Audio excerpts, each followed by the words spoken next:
Bill, when I talk to clients about how they're going to manage through, the things that I continue to hear them talk about is their ability to leverage talent. So that's talent within the UK, that's talent within the rest of Europe, or talent that they leverage in operations throughout the world that are in other locations, whether they be lower cost domiciles or domiciles with some particular capability. It's a fresh, an opportunity to take a fresh look and to visit there. In the short term, obviously, there may be some change where individuals are not going to be able to freely work if they have a UK passport in the EU or a EU passport into the UK. What's uncertain is how that change will either be grandfathered in or how that'll impact new arrangements with people.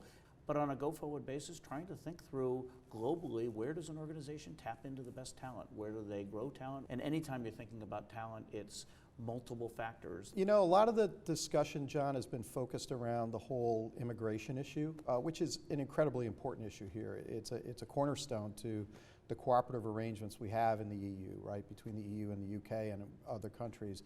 And it's integrally linked to the benefits that come with being part of the EU. And so there's a lot of questions about how that's going to play out, and people are focused on it. But there's a much broader human capital issue here, and I think that's what you're hearing as you talk to the experts in that space.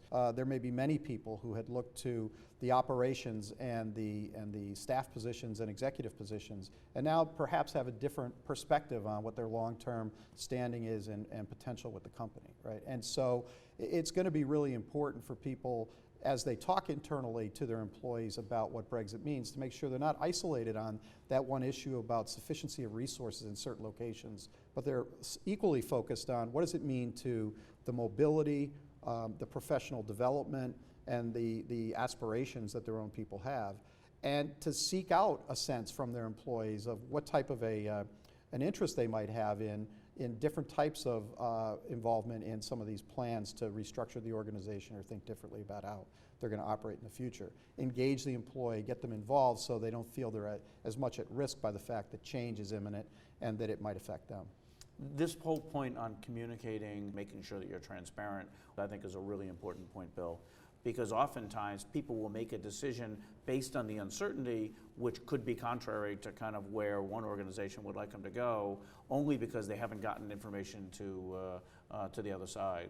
Absolutely agree with you, John, and I would think too that one of the biggest objectives ought to be to drive consistency. It's going to be extremely important for organizations as they roll out this strategy to have a very coordinated communication mechanism both internally and externally while they work through some of these issues that they have to work through.